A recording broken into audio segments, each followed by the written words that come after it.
कि आपने अपने केसेस तो पहले हफ्ते में खत्म कर दिए, अपना नाम तो ईसीएल से पहले हफ्ते में निकलवा दिया। इमरान खान इससे ज्यादा हमें दे रहा था। यहाँ पर बैठने वालों के ऊपर कुछ कोई सुरखाब के पर लगे हुए हैं कि ये आदमी एतमाद और ये जो नया रिजीम यहाँ पर आई, अब मैं यहाँ पर किसको सुनाऊं? यहाँ कौन है मुझे जवाब देने के लिए? ना वजीर दाखिला बैठे हुए हैं, ना मुस्लिम लीग उनका और कोई लीडरशिप यहाँ पर बैठी हुई है। ये हुकूमतें इस तरह चलती है।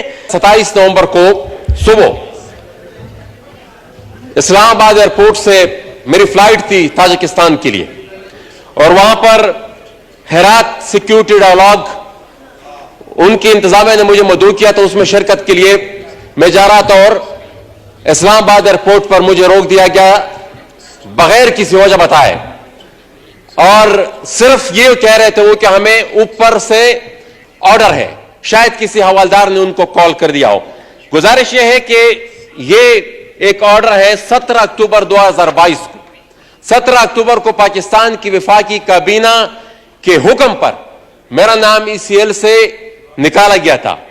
अब उसके बाद 27 नवंबर को जब मैं जाता हूं एयरपोर्ट पे, वो कहते हैं कि आप नहीं जा सकते, और उसके बाद मैं ना जा सका, वापस आए। उसके खिलाफ मैंने प्रिविलेज मोशन भी जमा किया, और आपसे गुजारिश है कि उस मोशन को आप, मैं तो समझ रहा था कि आज वो एजेंडे पर हो गया, एजेंडे पर नहीं, लेकिन वो सबमिट हो चुका है, उसको काइंडली आप प्रिविलेज कमेटी में भी भेज दें। लेकिन जनाब स्पीकर, गुजारिश यह है कि ये आदमी एतमाद और ये जो नया रिजीम यहां पर आई, अब मैं यहां पर किसको सुनाऊं?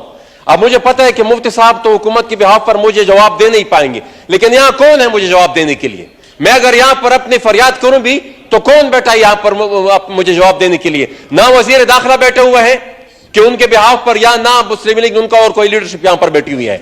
जनाब स्पीकर, हमने इस एतमाद को इसलिए अदम एतमाद को सपोर्ट नहीं किया था कि हम किसी यहां पर मुराद के पीछे हमारी सियासत थी, यहां पर छोटे मोटे अख्तियारात के पीछे ये होता, ये तो इमरान खान इससे ज्यादा हमें दे रहा था, या यहां पर बैठने वालों के ऊपर कुछ कोई सुरखाब के पर लगे हुए हैं।